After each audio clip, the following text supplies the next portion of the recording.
안녕하십니까. 2024년 11월 2일 최병무 팩트 시작하겠습니다. 자, 윤석열 대통령과 명태균 씨 간의 전화 통화, 이게 민주당에 의해서 공개된 후에 자, 이게 편집 조작된 것 아니냐 하는 그런 문제 제기에 대해서 제가 아침에 보도를 해드렸고요. 자, 그런데 이제 이재명 대표를 비롯한 민주당에서는 이걸 기회로 해서 윤석열 대통령의 임기를 단축한다든가 아니면 탄핵을 한다든가 이쪽으로 몰고 가려는 움직임 확연합니다. 자, 이재명 대표 어제 최고위원회의에서 이렇게 얘기했습니다. 선거 과정, 선거가 끝난 후에 이렇게 불법이 횡행하고 아예 대놓고 불법을 저지르는 정권을 처음 봤다.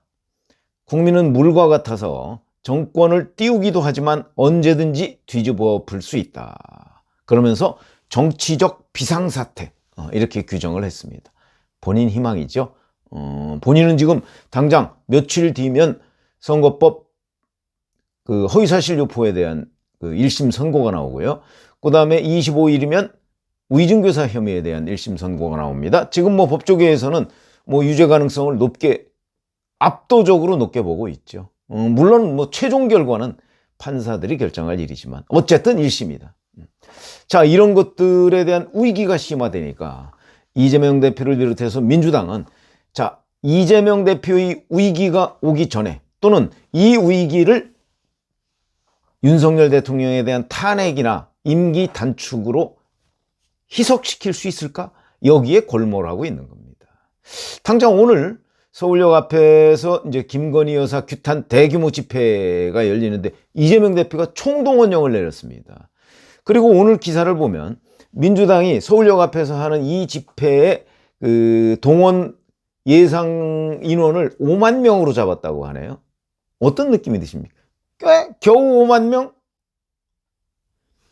저는 일부러 작게 잡은 거라고 봅니다. 왜? 실제 5만 명 이상이 올 거거든요.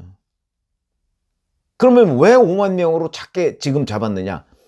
결국은 끝나고 나서 우리는 5만 명으로 잡았는데 민심이 폭발해서 얼마가 왔다. 이렇게 주장하기 위한 밑자락입니다. 5만 명 이상 올 겁니다. 왜?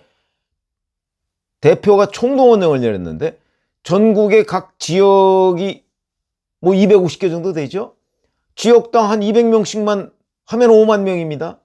여기에다가 민주노총 이런데 민주당 주체이긴 하지만 아마 대거 동원할 거려? 5만 명 넘기는 거 간단합니다. 그렇기 때문에 아마 일부러 작게 잡은 것일 것이다. 전 이렇게 판단이 되고 이 또한 정무적 주장이죠. 자, 그런데 어제 또 민주당의 장경태, 민영배, 문정복, 김용만, 그 다음에 조국혁신당의 황운하 이런 사람들이 국회에서 기자회견을 했습니다. 대통령 육성 녹취가 공개되면서 국민적 분노는 최고조에 이르고 있다. 이제 더 이상 안 된다는 마지막 양심으로 임기 단축 개헌연대 준비 모임을 결성했다. 이렇게 얘기를 합니다. 장경태 의원 이렇게 얘기합니다. 대통령 징계 절차가 아니고 국회의원의 입법권을 활용한 절차다. 개헌안 부칙 개정으로 윤석열 대통령 임기를 2년 단축하려고 한다. 그럼 이제 어떻게 되는 거냐면 윤석열 대통령의 임기는 2027년 5월까지입니다. 이거를 내년 5월까지로 2년 단축한다는 얘기죠. 개헌을 통해서. 그러면 내년 5월이면요 7개월밖에 남지 않았습니다. 11월 10일이면 윤석열 대통령의 임기 반환점, 우리가 이렇게 얘기하죠. 근데 이 사람들이 목표로 하고 있는 개헌 임기 단축, 이게 성공하면 윤석열 대통령 임기는 7개월밖에 안 남은 거다. 이런 얘기가 되는 거죠. 근데 지금까지는 이제 민주당이 물론 공식적으로 탄핵을 추진한 건 아니지만 이재명 대표의 묵인하에 일부에서 이재명 대표 본인도 끌어내려야 한다 이렇게 얘기를 한 적이 있으니까 탄핵을 사실 공공연하게 추진하고 있습니다. 그런데 갑자기 개헌 임기 단축으로 선회를 한 듯한 인상. 왜 이럴까요? 가장 큰 이유는 탄핵의 고리가 명확치 않다는 부분 하나. 그 다음에 탄핵을 하면 역풍 우려. 이거보다 더 큰 거는 헌법재판소라고 저는 봅니다. 초조한 거죠, 지금. 헌법재판소의 심리기간. 박근혜 대통령의 경우에 헌재에서 4개월 걸렸습니다. 심리하는데. 지금 헌재는 약간 기우뚱기우뚱하죠. 6명밖에 없고 국회 몫에 3명을 지금 추천하지 않고 있으니까 이 6명이 전원 동의하지 않으면 헌재 결론은 나오지 않습니다. 그나마 헌재가 기사회생하는 바람에 이것도 가능해진 거죠. 자, 이렇게 돼서 근데 개헌은 그런 게 필요 없다는 거죠. 자, 우선 이렇게 보시죠. 탄핵 절차를 한번 보시죠. 탄핵이 되려면 국회에서 3분의 제적의원, 제적입니다. 출석이 아니고 제적의원 3분의 2, 그러니까 200명이 동의를 해야 됩니다. 현재 8표 부족하죠. 근데 현재로서 탄핵 분위기가 성숙돼 있지 않습니다. 왜? 당장 윤석열, 명태균 통화를 가지고 탄핵을 할 만한 사유인가에 대해서 논란이 있습니다. 저는 부정적입니다. 왜? 우선 2022년 5월 9일에 윤석열 대통령은 공무원이 아니었고, 그 다음에 대통령은 당원으로서 의견을 개진한 데 불과한 거고, 실제 김영선 전 의원이 공천을 받는데 이게 직접적인 영향을 미쳤느냐 안 미쳤느냐에 대해서 증거가 없고, 오히려 당시 윤상현 공천관리위원장은 부인하고 있습니다. 무슨 재주로 입증을 하죠? 입증할 방법이 없습니다. 그렇기 때문에 탄핵 분위기가 성숙돼 있지가 않다. 그러면 이거를 이제 앞으로 윤석열 대통령의 지지율을 훨씬 더 끌어내리고 이제 뭐 법률적 요건이고 뭐 이런 거 따질 이유도 없다. 자, 그냥 윤 대통령 징계하자. 이런 국민적 정서가 확산이 되면 그때부터는 뭐 탄핵의 요건이 어떠니 다 소용없습니다. 저는 그 마지노선이 대략 한 15% 선이라고 봅니다. 갤럽의 어제 여론조사 결과 윤석열 대통령의 국정운영 평가에 대한 긍정이 19%였죠. 얼마 안 남았습니다. 19%에서 15% 정도 되는 건, 물론 15%라는 건 제 개인적 의견이지만 그 정도가 되면 뭐 위법이고 뭐고 이제 필요 없습니다. 윤석열 대통령 보기 싫습니다. 아마 그런 국민 정서가 확산이 될 겁니다. 그걸 이제 노릴 수는 있겠죠. 그러나 거기까지는 또 시간이 필요합니다. 이 시간을 이재명 대표는 못 기다릴 것 같다는 뜻이죠. 그래서 현재 뭐 똑 부러진 위법 사항이라는 게 없기 때문에 과연 국민의힘에서 8표가 넘어와야 되는데 넘어오겠냐, 이런 걱정들이 있는 거죠. 자, 하여튼 시간이 필요하다는 거죠.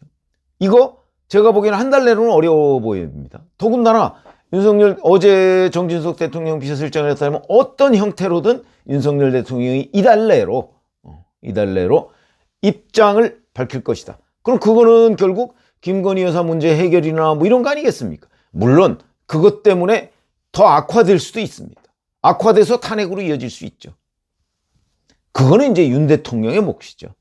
윤 대통령이 어떤 카드를 내느냐.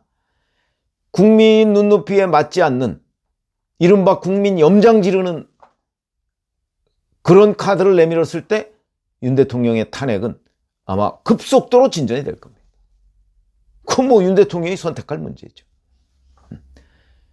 자, 이렇게 될 건데요. 근데 만약에 정말 국회에서 탄핵안이, 그러니까 국민의힘 8명의 현역 의원이 이 탄핵안에 찬성을 해서 가결이 됐다. 이럴 경우라도 현재 헌재는 6명입니다. 6명.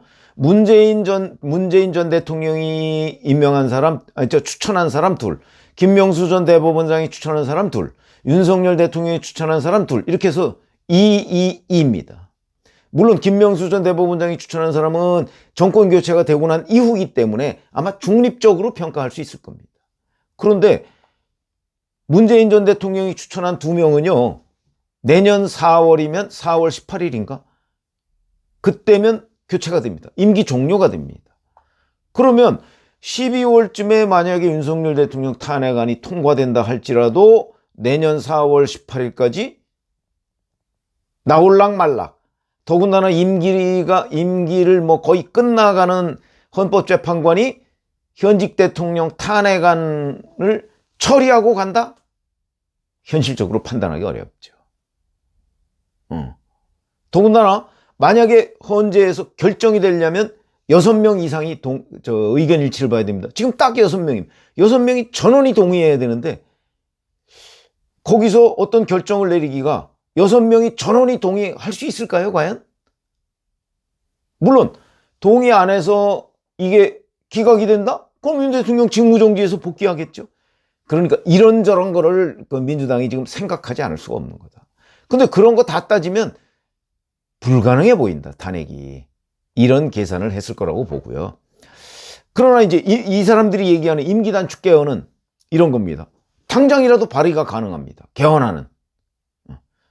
그래서 뭐 대통령 중임제, 그리고 부칙에다가 윤석열 대통령 현직 대통령의 임기는 뭐 2개월 아니 2년 단축한다. 이런 거 있죠. 이것도 법률적인 문제는 있습니다. 왜 그러냐면 그게 가능하냐? 왜냐면 보통의 그 대통령 임기에 관한 거는요, 개헌을 했을 때라도 현직 대통령한테는 적용이 안 되도록 해놨습니다. 그런데 부칙에다가 현직 대통령 임기 2년 단축? 이것도 논란이 있고, 어찌됐든 간에 여기에도 역시 제적 3분의 2의 찬성이 있어야 국회에서 통과가 됩니다. 탄핵안하고 똑같습니다. 여기도 역시 국민의힘 8명의 현역 의원이 민주당 편을 들어야 가능합니다. 그러니까 이 조건은 똑같은 거죠. 그러나 개헌안은 당장이라도 발의가 가능하고, 그 다음에 발의하면 20일 이상 공고를 하면 됩니다. 공고를 해야 됩니다. 20일이 반드시 필요하죠. 그 다음에 공고하고 나서 60일 이내 2달 내로 국회에서 의결을 해야 됩니다. 이거는 뭐 우원식 국회의장이 민주당 출신이니까 뭐 좀 줄일 수 있겠죠. 60일 이내에, 그러니까 뭐 한 달쯤 지나서 국회 의결해도 됩니다. 그 다음에 국회가 의결이 되면, 근데 이게 국회 의결이 될지가 현재 미지수죠. 국민의힘에서 8표가 넘어가야 되니까. 그러면 국민투표는 그로부터 한 달 내로 하면 됩니다. 국민투표 하면 아마 제가 보기에는 통과될 겁니다. 왜? 윤석열 대통령 갤럽 기준으로 보면 19%밖에 안 됩니다. 윤석열 대통령이 임기 단축하자는 거 아마 국민들은 찬성할 거요? 찬성할 겁니다. 현재로서 봐선. 앞으로 뭐 윤 대통령이 어떤 카드를 내느냐에 따라 좀 의미가 달라지겠지만. 그러나 국회 제적 3분의 2, 200명이라는 문턱, 이거 넘는 거는 쉽지 않다. 근데 어차피 제가 3분의 2라는 문턱은 넘어야 되는데, 탄핵이든 임기 단축 개헌이든 넘어야 되는 거죠. 이 조건은 똑같기 때문에 민주당으로서는 이렇게 개헌을 할 때 개헌으로 뭐 내년 5월에 윤석열 대통령 임기 끝나게 한다. 이거는 내년 5월 이전에 가능합니다. 국민의힘 8명이 넘어오면 가능합니다. 그러니까 추진하는 거죠. 그러면 탄핵은 포기했냐? 저는 그렇게 생각 안 합니다. 탄핵이든 대통령 임기 단축이든 뭐든 가능한 걸 먼저 하겠다. 저는 이거라고 봅니다. 어차피 국회 제적 3분의 2, 국회 200명, 국회의원 200명 이상의 동의는 탄핵이든 임기 단축이든 뭐 임기 단축 개헌이든 똑같은 거고, 다만 탄핵은 어떻게 될지 모르는데 임기 단축 개헌은 내년 5월 이전에 가능하다. 그럼 뭐 민주당으로서는, 이재명 대표로서는 당연히 해야 되겠죠. 아마 이런 정도의 계산법이 있는 걸로 보입니다. 자, 그런데 그러면 뭐 여기에 관건은 역시 국민의힘 현역 의원 8명의 이탈입니다. 자, 윤석열, 명태균 이 공천 육성에 대해서 한동훈 대표는 지금까지 아무런 입장이 없습니다. 탄핵에는 한동훈 대표계가 반대할 걸로 보이는데, 윤석열 대통령 임기 단축 개헌 아직 잘 모르겠습니다. 그거는. 왜냐하면 그렇게 되면 대선이 내년 뭐 7월이나 8월이나 이때쯤 있을 가능성이 있죠. 이게 성공한다면. 그러면 지금 국민의힘 대표인데, 한동훈 대표가 그러면 자기가 당연히 할 수 있다 이렇게 보는 거 아닌가요? 자기가 국민의힘 대선 후보가 될 수 있다 이렇게 생각할 가능성도 없지 않다. 그러면 계산이 복잡해지는 겁니다. 그래서 민주당이 이제 탄핵 얘기를 하다가, 물론 뭐 다 당론은 아닙니다. 아직은 당론 아니라고 하죠. 그러나 사실상 당론이다 이렇게 생각하시면 되고, 근데 임기 단축 개헌 얘기를 갑자기 꺼내 들었다. 어디에 중점이 있는 거냐? 왜 이러냐? 이 부분을 설명을 드렸습니다. 고맙습니다.